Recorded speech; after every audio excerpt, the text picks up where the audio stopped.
Sorry about the sudden end to part 1. It wasn't supposed to end like that. Just a problem occurred. Anyways, so we're back on the fan. As you may remember last time, we got the wires for the selector switch removed, the motor unbolted, and the grill removed. Now to the mechanical disassembly of the motor. Before we take the motor all the way out of the cage, first I'm going to do something that's easier to do with the motor in here. That is, of course, remove the blade. It takes an Allen type connector, hex, or whatever you want to call it. The only thing I know about it is that it's number 4. According to my bit, you can't see that, but it says 4. I don't know if that's just the number in my set, or if it's actually like a number 4. I don't know what that is. So I can't give you a size, but if you have an Allen key set, you'll be able to find it pretty easily. So that's the standard American. Now, all you do, and what really helps me for my particular screwdriver, it's got a hole here, and I can take another screwdriver, slide it in the hole, and use it as a lever. It is easier when you have the bolt still in the back, but I forgot about it. All you need to do is loosen the screw. You don't need to take it all the way out. And then it just pulls right off. Just like that.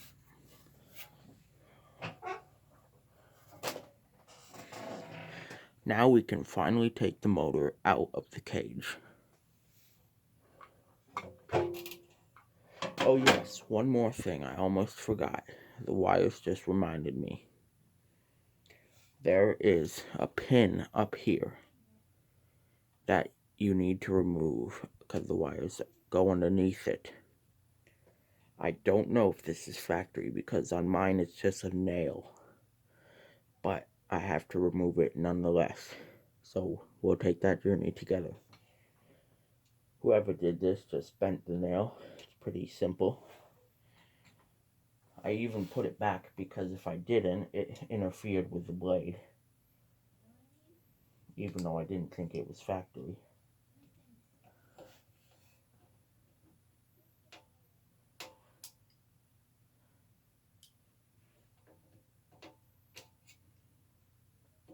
Sorry if my arm is in the way.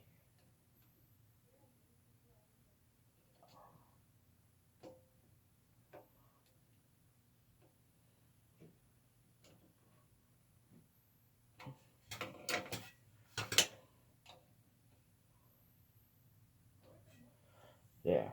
It wasn't easy to do, but after a little bit of fiddling, we got the nail out. I might replace it with something else, but for now, more than likely, I'm going to keep it a nail because it's just what I have.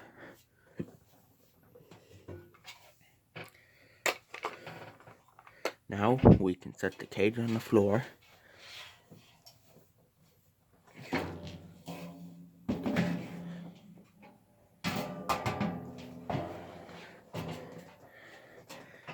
And using as much cable as we can, get the motor right where we want it. Perfect. Now, just another warning to make sure you know, do not work with electronics when they are plugged in. Always leave them unplugged. And in most cases, it's very good to let them sit for a while instead of just plugging them and immediately going in. It's good to let them sit for a little while, get all that static out of there. Also, some components are sensitive to static electricity, so you also have to be careful about that. Now let's dig in.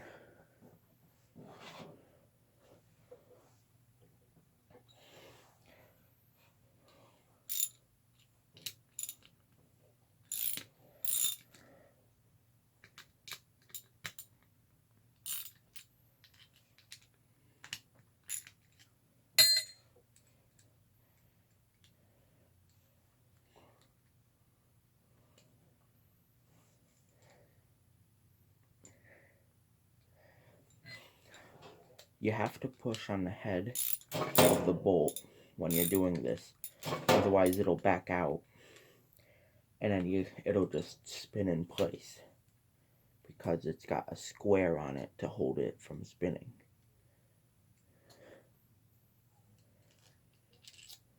There's one.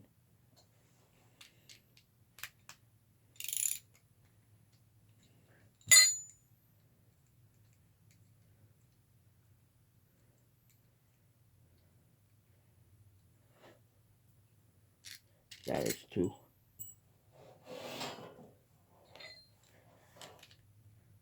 I would organize these if this is your first time doing this on this motor, but I've done this before, so I'm able to keep it pretty much in just one pile because I know what goes where.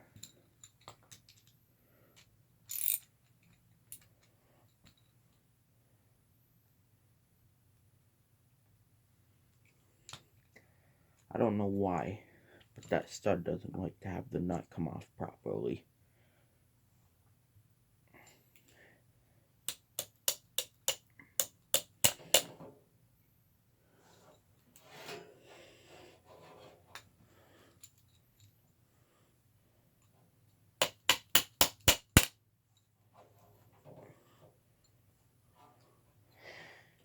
I've not had this happen before, where the stud doesn't want to come out. Very strange. Either way, they're all out now. And I also want to point out this. Well, I mean, it's better to illustrate on the bearing side. It moves in and out. Now, I don't believe that's normal. In my experience, new fans don't do that, but old ones do. Depending on the fan, it does it different amounts.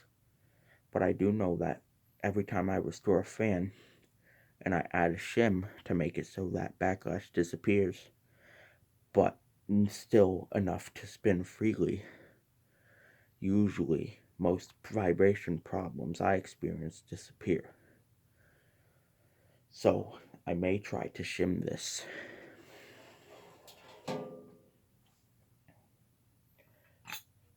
To get the motor split apart, I also created a mark right here because I don't know if this uses an alignment inside of here. Probably not, but it's always nice to have it aligned because it's how the original manufacturer intended. Now I got screwdrivers going through these two holes and then going through the vent holes, one on each side, making sure they're not hitting anything. And I just pull the two apart, motor pops.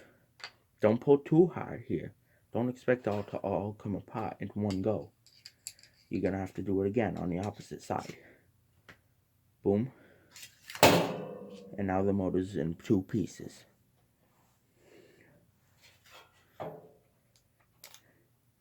The armature comes out as well.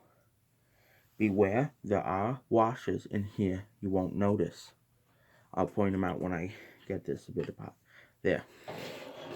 This is a washer. There are two washers here.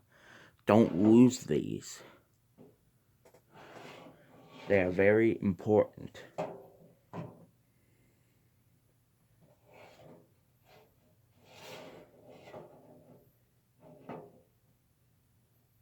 Inspecting the condition of the bushing, and it seems very fine. Now, I don't know if this is a bearing or a bushing. I believe it's a bushing, but at the same time, for a bushing, it has an oiling port, but no hole for the oil to get onto the armature, which is strange to me. Anyways, let's take off the other side. All it is, you pull the armature out, just slides right out.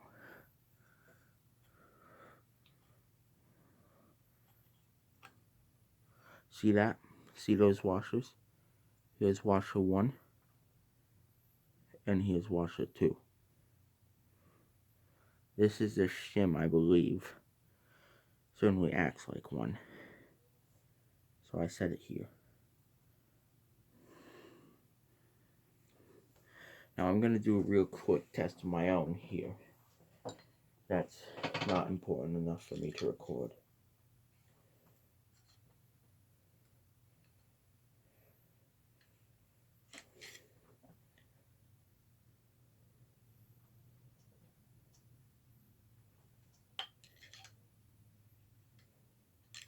Okay, so I've made a very interesting, to me, development.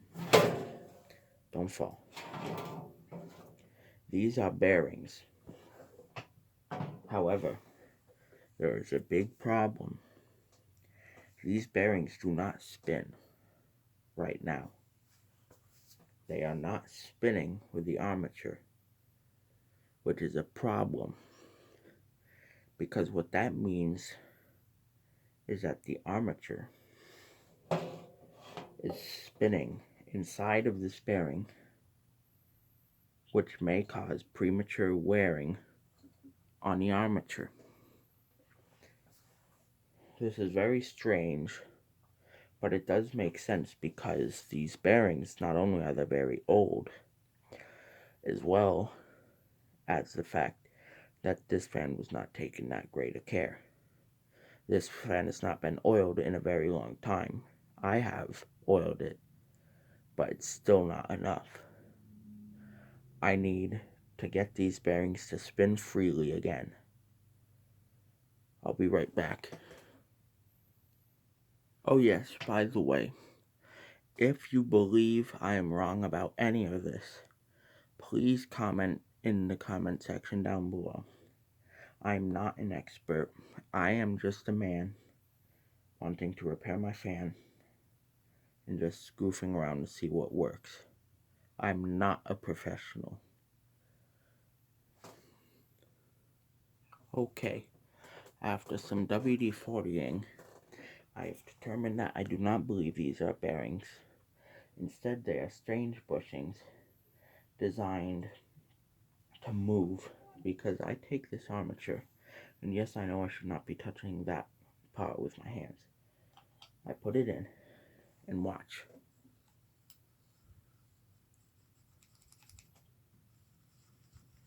It is completely flexible. This moves, so I assumed that was a bearing race being completely worn out, or a bearing cage being completely worn out along a bearing race. However, I don't believe that's the case anymore. The same thing is happening with the bottom one. Now this was a lot stiffer before. I loosened it up with some WD-40, and I still don't understand how oil would get to the armature. Maybe they just didn't oil the armature, but it doesn't matter. I'm going to oil up the bottom one, and then we're going to put it back together and see what happens. Also, you cannot test these motors until you have the bolts tightened, and I'll get to that later. Okay, now I've gotten the bottom one a bit freer than before. Now I'm going to try. Now, another thought just occurred to me while I was doing that, and that is that there is a chance that maybe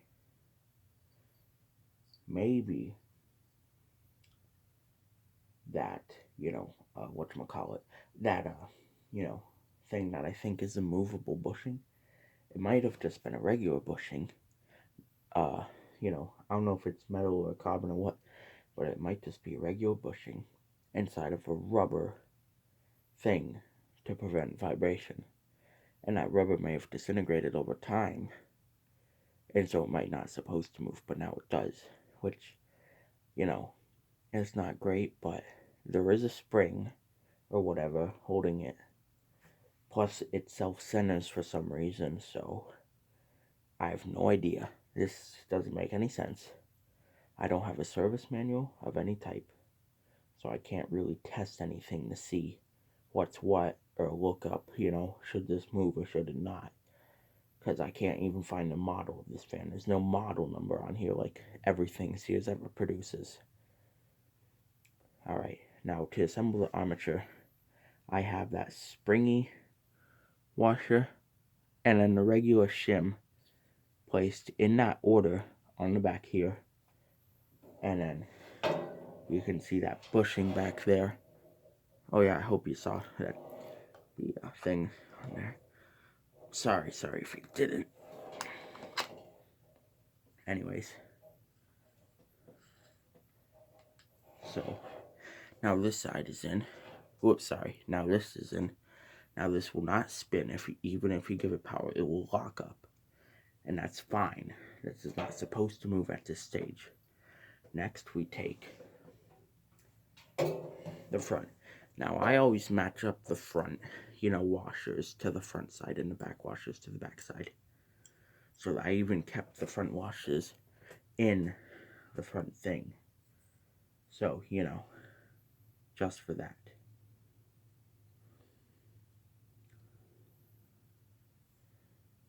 Okay. Now you can't see, oh yeah, yes you can. You can see I'm putting them on. And then this just slides on. And, by the way, I did make sure the shafts had some lubricant on it. And they do. It would be better to grease the shafts, but I do not currently have access to grease. So I can't.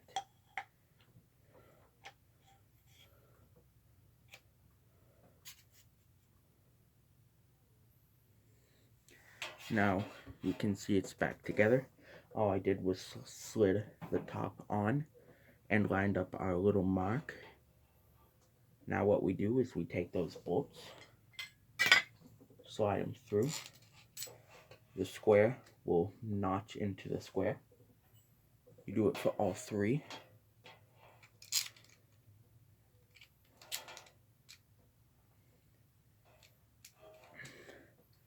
Some are a little more difficult than others. But so long as you did it right, they will all slide in and they will all slot into a square.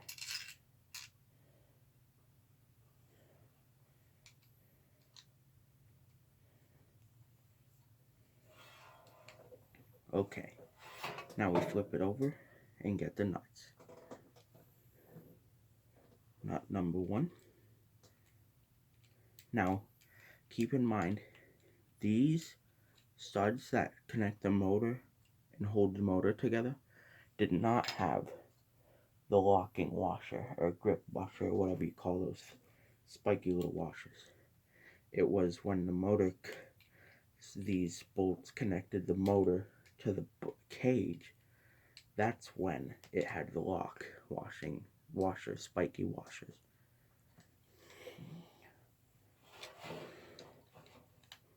Another warning here, it is extremely easy to bend these or tighten these studs too much and cause the motor cage to be bent.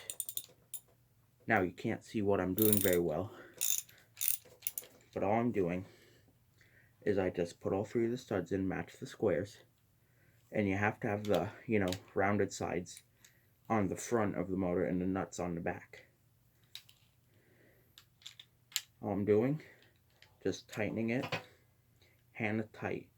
Not even like, with a wrench. The only thing I'm using the wrench for is on the stud that the nut doesn't really want to go into. But once I have all three of the nuts just flush against here, not tight at all, not even a little bit tight, I just go in like a sequence. I go, and first I make sure all the nuts are just about level, eye level, so they look all like they're threaded down about the same.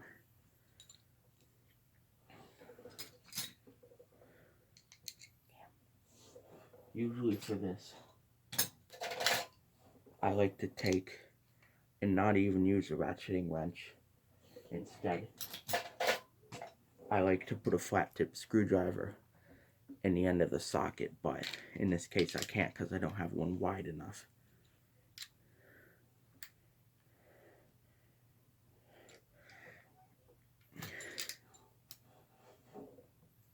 I'm actually going to use the little ratchet on this one 1/4 inch, just to make sure that it's pretty fit, you know, pretty light.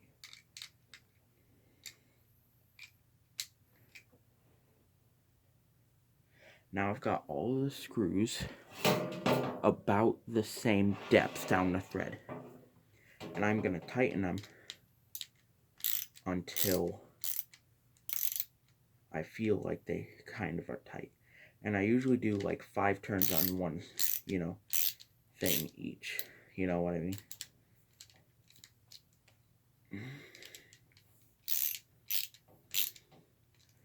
And then I go in a circle. 1, 2. 1, 2. 1, 2. 1. 1. 1. They feel moderately tight, not even snug, just like pretty tight, you know, not too snug. Now then, what I'm going to do now is I'm going to spin the armature by hand without even a blade on it and feel how it feels. It feels kind of just a bit stiff, which is very, very normal after you just reassembled one of these. So what I do is a little bit of oil, namely in this case WD-40, because I don't have good oil on me. Just a squirt in the area around there, and then another squirt. That was a little more than I wanted. In the oiling port. And then the same thing on the back side.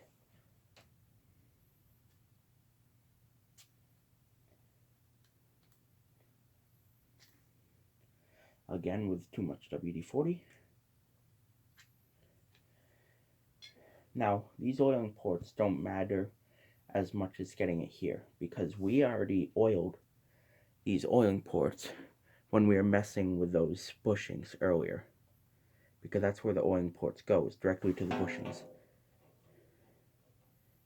Somehow magically we have eliminated the shaft, you know, end play or whatever you call it, when the shaft moves back and forth, backlash.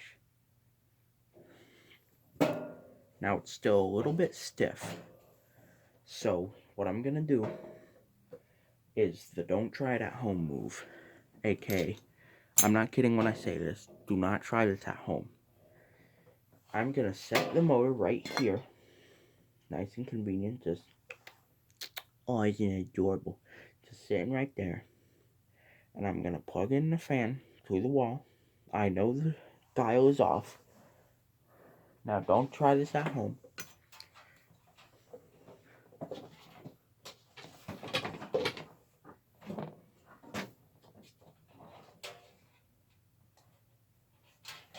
Oh yeah, I just want to make sure you know, don't try this at home. In case you couldn't tell, I'm very serious about this. This is, you know, it's not a good thing to do.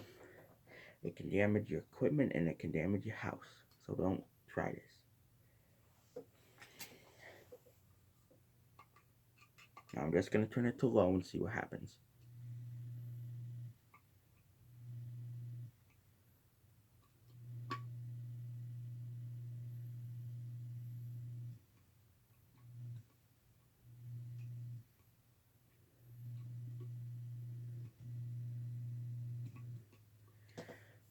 Now what I hear is something rubbing, which is very strange to me. But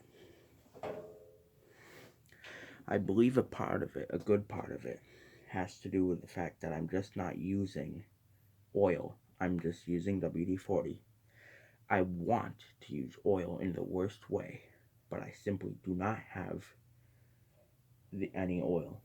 I can't. I've tried. I can't buy any. I can't afford any because I don't have the money. I know oil isn't expensive, but I don't really have a job either. So I don't have the money to buy oil right now. I'm getting some for free moderately soon, but I don't have any right now. Now, let's assemble this and see how it sounds with a blade. Because for all I know, this could just be normal 1960s fan noises.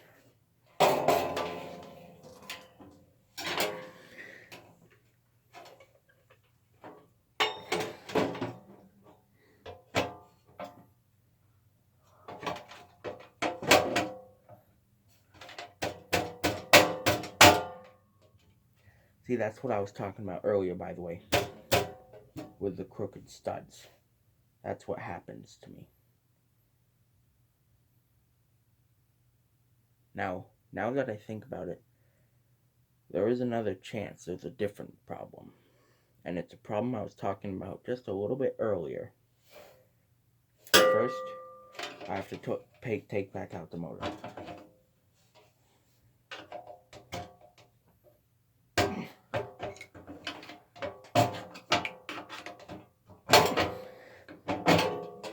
If you want, while I do this, you can guess what the problem I'm talking about is.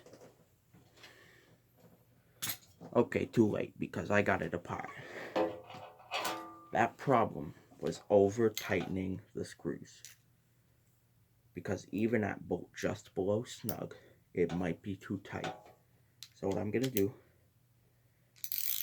is back them off one turn.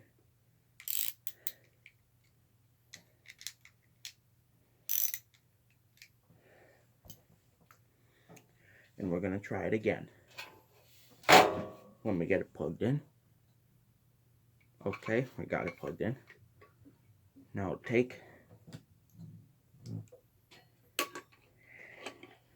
and turn it on to low.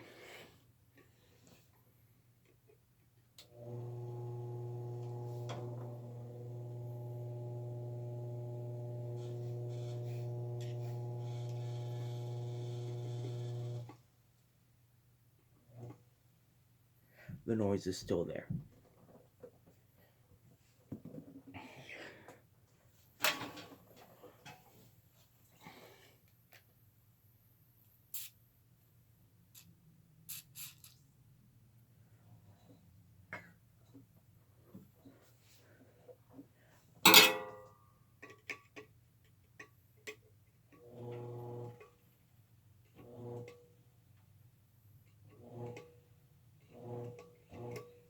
Okay, so it hasn't done anything. So what I'm gonna have to do is, retighten it. It's very simple.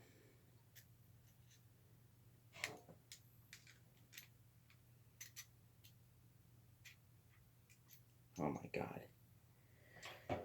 Excuse me, but my ratchet just doesn't even want to right now. Doesn't want to switch mode.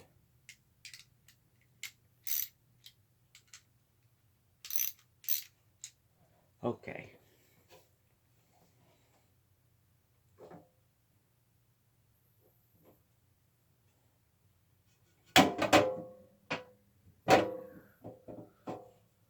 See, now that I've backed off those nuts, because I didn't tighten them back to where it was even less than snug. Now I have it to where it just slides right in, because those studs aren't slightly bent, because those nuts aren't too tight. Okay, now we get to put on the nuts on the back. First, the lock washer, or whatever the hell this thing is called.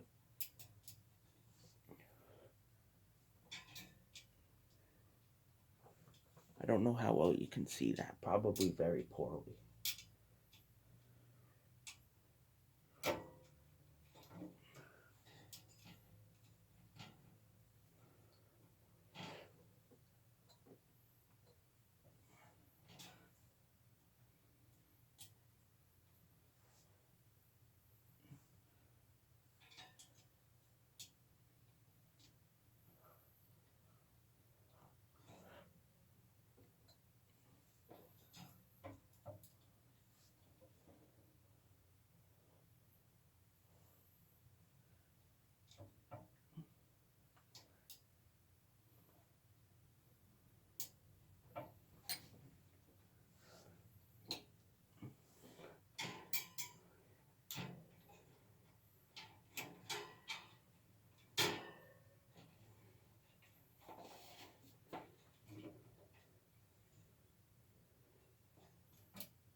Now these nuts, of course, you get them very snug because this holds the motor to the cage. And if they're loose, you'll get serious vibration issues because, of course, it has that massive blade on it and it's going to vibrate if this thing is loose.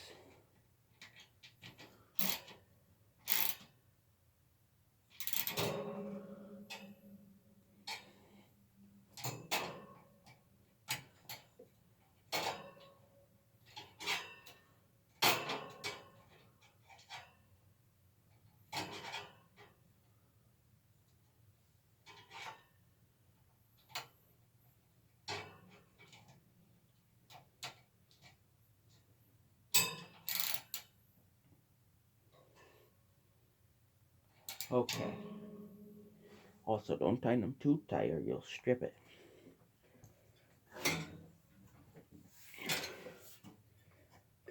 Now, let's just hear what it sounds like when I have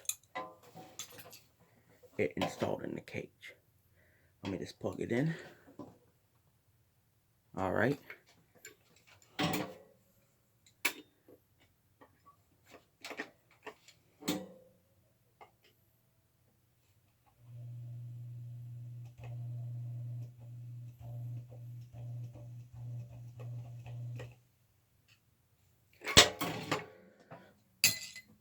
Still the same. So, that's it. We don't know if I fixed it or not. We may never know. No, I'm just kidding, we will. Because of course I'm gonna put the blade on in this video. And that's when we'll find out.